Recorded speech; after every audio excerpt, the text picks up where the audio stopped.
Halo para pengangguran semuanya, bagaimanakah kabarnya? Gimana dompet kalian, masih pada aman? Kembali lagi bersama saya Bang Jiung yang akan segera hadir untuk membawakan alur cerita film yang cukup menebarkan dari negeri Sakura. Dimana kali ini kita akan membahas satu film, yaitu film Rurouni Kenshin, atau salah satu film kartun favorit saya pada waktu SD dahulu.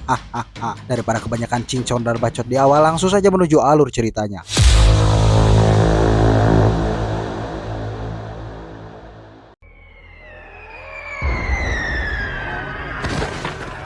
Kisah diawali dengan diperlihatkannya satu peperangan di era Meiji, yaitu peperangan antar dua saudara, dan hal tersebut pun kini telah menjadi peperangan yang cukup luar biasa, dan kita akan diperlihatkan dengan sosok seseorang yang bernama Hajime Saito. Ini dia bebengetannya, dan kemudian kita pun akan diperlihatkan kembali kepada sosok seseorang yang bernama Kenshin, atau biasa disebut dan dijuluki dengan Hitokiri Batosai. Dialah sosok seseorang pembunuh yang tidak bisa dikalahkan dan sangat berbahaya. Dia adalah legenda samurai dari Jepang yang tidak pernah terkalahkan satu kali pun.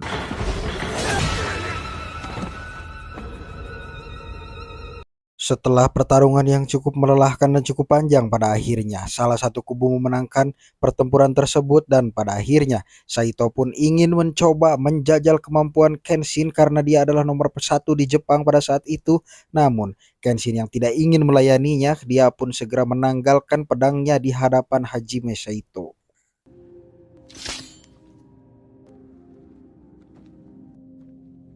Setelah pertarungan berakhir pun, kita pun akan diperlihatkan sosok seseorang yang bangkit dari sisa peperangan tersebut. Dia bernama Jin-E, di mana si Jin-E ini memiliki satu kekuatan yang disebut Isukumi, di mana kemampuan tersebut hanya dengan pandangan mata dari Jin-E bisa dan mampu melumpuhkan lawan-lawannya dan membuat lawan-lawannya tidak bernapas, sesak napas secara sejenak atau lumpuh sejenak hanya dengan menggunakan pandangan matanya saja.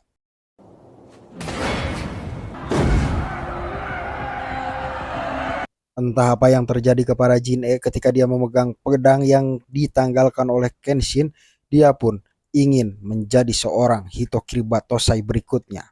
Beralih ke 10 tahun setelah peperangan usai, kini kita akan diperlihatkan sosok seseorang pemimpin, yaitu pemimpin baru Jepang yang kini tengah membuat rakyatnya menjadi maju dan makmur, dan dia adalah sosok pemimpin yang kini tengah memimpin Jepang.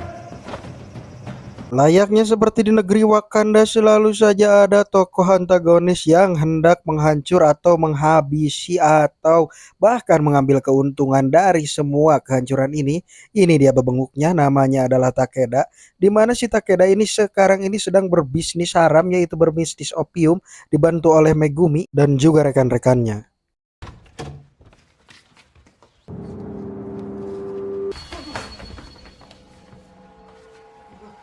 Dan alangkah tidak berperi kemanusiaannya, si Takeda ini justru entah apa alasannya, si Takeda ini justru malah menghabisi seluruh teman-teman Megumi dan hanya menyisakan Megumi sendirilah, sehingga rekan-rekan yang hendak dibunuh pun mencoba untuk melarikan diri dan melompat dari rumahnya Takeda, hingga pada akhirnya Takeda pun membiarkan dia pergi dan menyuruh salah satu anak buahnya untuk mengejar si orang yang telah melarikan diri tersebut.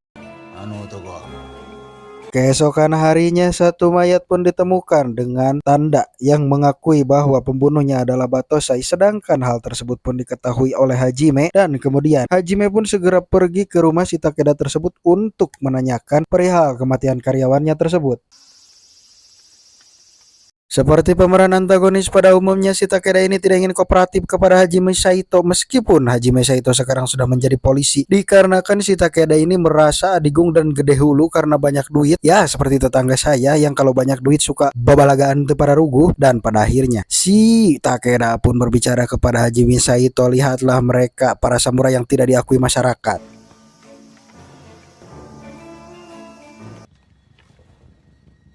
Pindah kepada Megumi yang kini sedang berada di kantor polisi, yang justru Megumi berhasil melarikan diri dari tempatnya si Takeda tersebut. Namun si Takeda pun tak tinggal diam saja, menyuruh si Jin-E, si Batosai palsu, untuk masuk ke kantor kepolisian dan menjemput Megumi.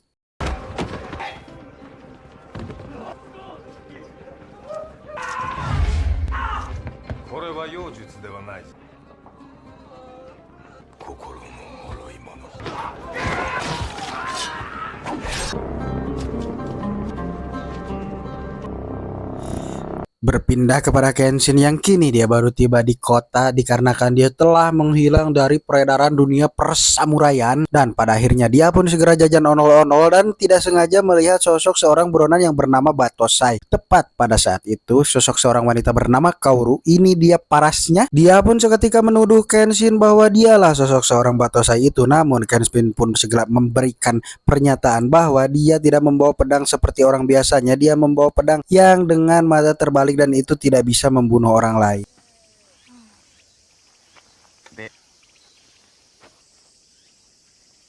Kemudian Kaoru pun segera meninggalkan Kenshin dari tempat tersebut dan tak sengaja kini Kaoru melihat polisi yang tengah dihabisi oleh si Jin E itu dan pada akhirnya Kaoru pun segera menantang si Jin E yang ternyata dia adalah Batosai palsu dan ketika Kaoru akan dihabisi tiba-tiba inilah yang terjadi.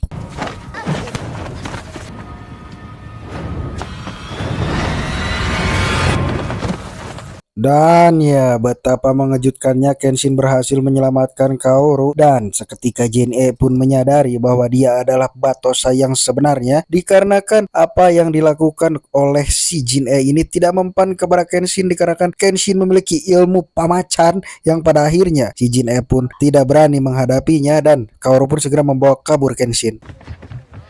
Sesampainya di dojo milik Kaoru, Kaoru pun menceritakan dulunya dojo ini pernah ramai oleh anak-anak yang belajar samurai kepada ayahnya sebelum Batosai menghabisi ayahnya. Dan Kaoru pun tidak mengetahui bahwa sebenarnya Kenshin adalah Batosai yang sesungguhnya. Tak lama kemudian setelah Kenshin meninggalkan tempat tersebut dan Kaoru pun ingin berusaha melatih ilmu pedangnya kembali, tiba-tiba datanglah beberapa preman yang urak-urakan dan dikarenakan Kaoru tidak ingin menjual dojonya tersebut sehingga para preman itu pun datang ke tempat tersebut dan mereka adalah anak buah si Takeda yang berlaku sangat kasar kepada Kaoru dan juga adiknya.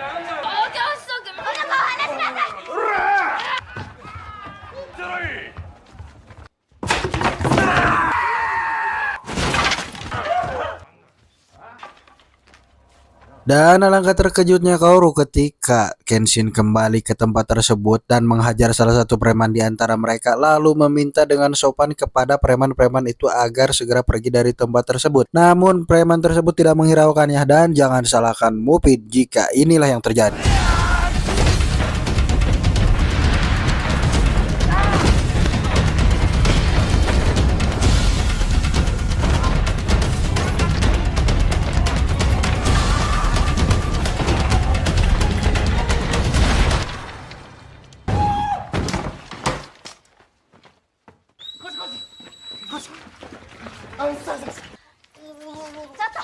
Akibat pertarungan tersebut pun kini Kenshin harus dikurung di dalam penjara dan dibawa ke kantor polisi dan dia pun bertemu dengan sosok seorang yang bernama Sanosuke. Ini dia cucungiknya dan Sanosuke pun terkejut ketika Hajime memanggil Kenshin dengan sebutan Hitokiri Batosai.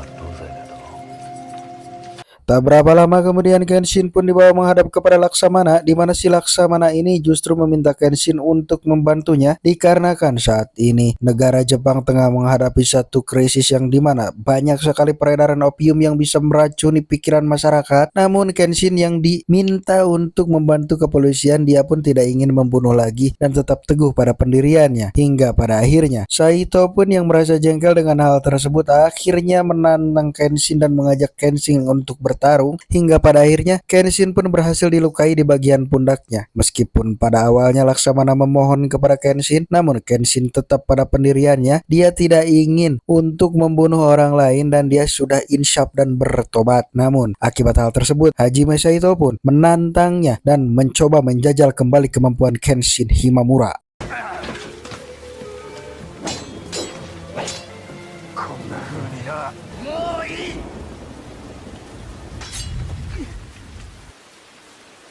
Setelah kejadian tersebut pun kini Kenshin dibebaskan karena Kenshin memang tidak bersalah, namun yang mengejutkan bagi Kenshin adalah ada Kaoru yang sedang menunggunya di tengah hujan di sana dan berkata kepada Kenshin bahwa dia tidak peduli dengan sosok Kenshin di masa lalu dan Kenshin pun harus berubah dan menatap masa depan, dan hal tersebut membuat Kenshin menjadi terharu sehingga pada akhirnya Kenshin pun memutuskan untuk pergi bersama Kaoru.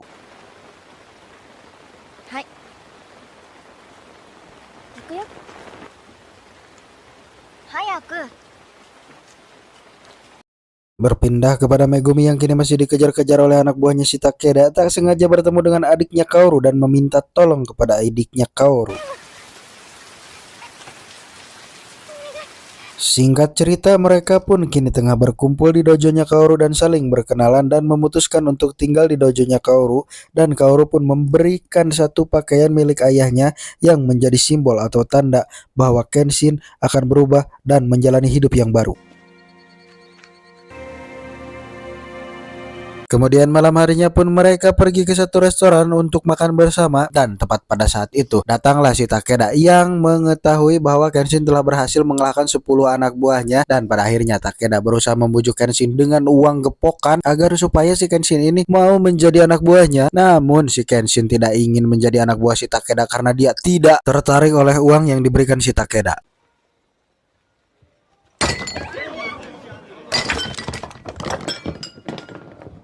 Bertepatan dengan hal tersebut, datanglah sosok seseorang yang pernah bertemu dengan Kenshin di penjara, yaitu si Sanosuke, yang mengklaim bahwa dirinya lebih hebat daripada si Kenshin ini, sehingga pada akhirnya jikalau dia menginginkan uang tersebut, dia harus bisa mengalahkan Kenshin saat ini juga.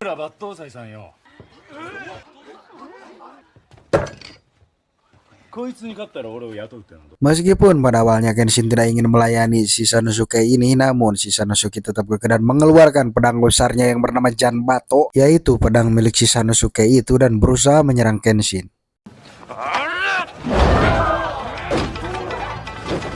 Dikira pertarungan ini akan terlihat seru, namun Sanosuke kecapean sendiri, dan pada akhirnya Kenshin pun mengingatkan dan berkata kepada si Sanosuke ini, kamu tidak layak bekerja untuk sosok seseorang yang bernama si Takeda tersebut, dikarenakan kita sebagai samurai memiliki harga diri. Akibat perkataan tersebut pun kini si Sanosuke pun merasa sadar dan menyuruh orang-orang untuk pergi dari tempat tersebut. Keesokan paginya Megumi pun dikejutkan dengan hadirnya beberapa orang warga yang terkena racun, dan Megumi pun segera mengeceknya, dan betapa mengejutkannya ketika Megumi mengetahui bahwa ini adalah kelakuan si Takeda, dan hal tersebut pun sengaja Takeda lakukan tidak lain tidak bukan untuk menguasai seluruh tanah yang ada di wilayah tersebut. Tak berapa lama Sanosuke pun segera mampir ke tempat tersebut untuk mengobati adiknya, dikarenakan di sana ada Megumi yang memang sengaja Megumi ini suka mengobati orang lain, dan pada akhirnya mereka pun mengesampingkan perseteruan mereka terlebih dahulu, dan kemudian Megumi pun menyuruh mereka untuk siap-siap dan mengambil bahan-bahan yang bisa mengobati para warga. Berkat penanganan dari Megumi pun kini para warga pun berhasil diselamatkan. Kemudian Megumi pun mengungkapkan kepada Kenshin bahwa hal tersebut pun terjadi karena dulunya Megumi adalah anak buahnya si Takeda yang sengaja membuat opium dan bekerja kepada Takeda meskipun dengan terpaksa. Dan untuk menghindari kekacauan tersebut, Megumi akan menyerahkan diri kepada si Takeda itu.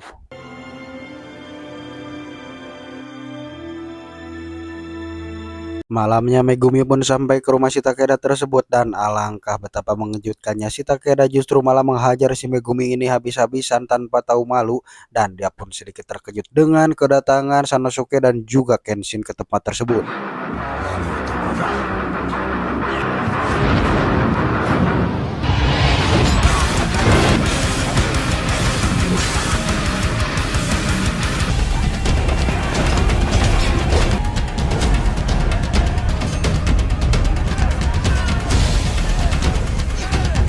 Tak butuh waktu lama, Kenshin dan Sanosuke pun berhasil menumbangkan seluruh samurai yang ada di sana. Kemudian mereka pun segera masuk ke dalam untuk segera menjemput Megumi. Setelah mereka berhasil masuk ke dalam, mereka pun dihadang oleh seorang biksu gondrong yang memang si biksu ini jago gelut, dan kemudian Sanosuke pun menyuruh Kenshin untuk segera pergi dari situ dan dia akan menghadapi biksu ini. Setelah Kenshin pergi dari tempat tersebut, mereka pun saling bertarung dan saling baku hantam yang memang ternyata si biksu ini sedikit kuat dan sedikit jagoan yang dilihat dari pertarungannya. Sepertinya Sanosuke merasa terpojok di saat ini meskipun pada akhirnya Sanosuke pun berhasil mengalahkannya.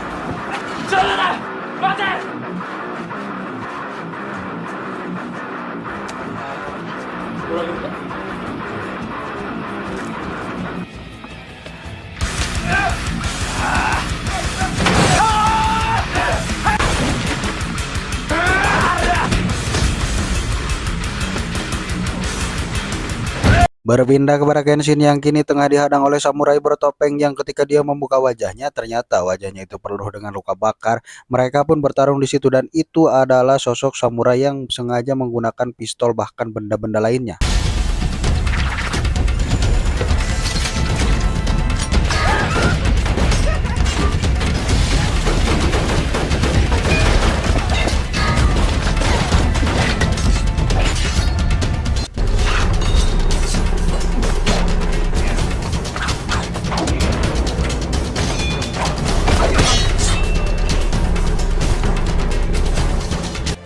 Setelah berhasil mengalahkan si samurai itu, kemudian Kenshin dan Sanosuke pun segera pergi untuk menjemput Megumi. Namun, inilah yang terjadi.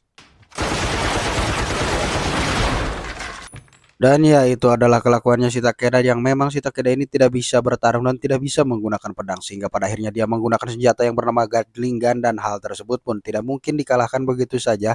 Namun Hajime datang ke situ dan memberi saran kepada Kenshin agar supaya mereka pura-pura menyerah terlebih dahulu agar supaya Hajime Saito mampu menyerangnya dadakan secara membabi buta.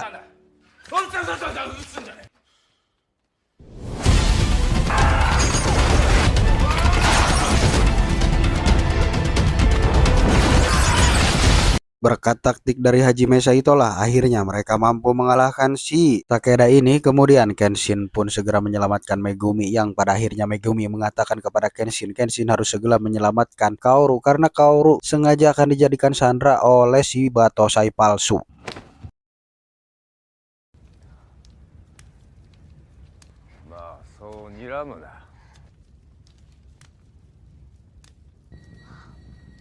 Tak berapa lama kemudian Kenshin pun segera datang ke tempat tersebut dan berusaha menyelamatkan Kaoru, yang kemudian Jin-E pun berkata kepada Kenshin bahwa saya ingin mengalahkan Batosai ini karena saya ingin menjadi salah satu samurai legenda yang bisa mengalahkan si Batosai ini. Tanpa pikir panjang langsung si Jin-E pun berusaha menyerang Kenshin dengan secara dadakan.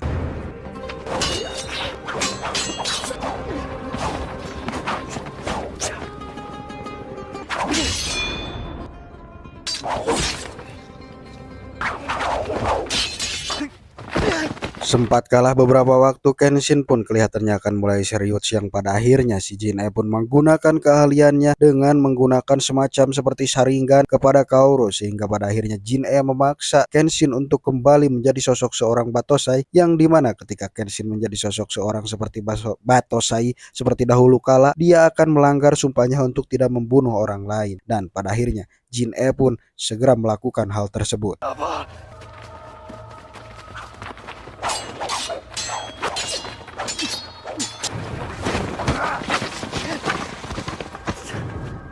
Melihat Kaoru yang semakin tersiksa dengan jurus yang diberikan oleh Jin-E, pada akhirnya Kenshin pun berusaha untuk melawan Jin-E dan kembali ke sosok aslinya seperti Batosai, dan hal tersebut pun membuat si Jin-E ini semakin bersemangat menghadapi Kenshin.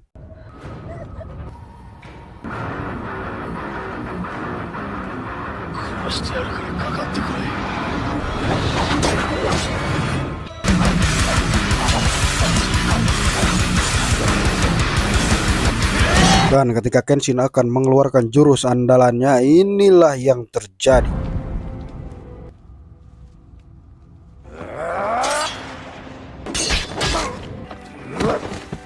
Di saat yang bersamaan ketika Kenshin akan menghabisi si Jin-E ini, kemudian Kaoru pun seketika berteriak dan menandakan bahwa Kaoru telah berhasil lepas dari pengaruh si Jin-E tersebut, hingga pada akhirnya Jin-E pun merasa bahwa dia sangat malu dan dia pun selayaknya seorang jawara Jepang yang tidak ingin kalah oleh sosok seseorang yang bernama Kenshin, dia pun melakukan harakiri dan bunuh diri di hadapan si Kenshin ini.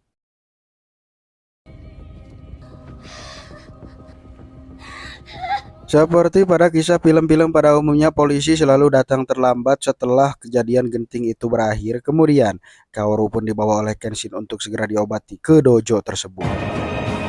Tak lama setelah itu, si Takeda pun ditangkap oleh pihak kepolisian. Juga para samurai tersebut ditangkap oleh pihak kepolisian, sehingga pada akhirnya Kaoru dan teman-teman dan juga Kenshin bisa hidup dengan damai dan bahagia. Tamat, endingnya sangat membatosaikan. Berusahalah berubah menjadi sosok seseorang yang lebih baik meskipun dahulunya kita pernah menjadi sosok seseorang yang sangat buruk. Namun, untuk menjadi seorang yang lebih baik diperlukan perjuangan. Dan tidak setiap perbuatan baik akan diterima dan menjadi kebaikan. Namun pada akhirnya kita sebagai manusia haruslah sadar dikarenakan kita harus tetap berubah menjadi sosok seseorang yang lebih baik. Meskipun tidak semua orang akan menganggap kita menjadi lebih baik. Akhir kata, saya Bang Jiung dan seluruh kru yang bertugas mengucapkan terima kasih telah menonton. Jangan lupa untuk tetap nyari pekerjaan ya, biar nggak nganggur. Akhir kata, wassalamualaikum warahmatullahi wabarakatuh. Permios.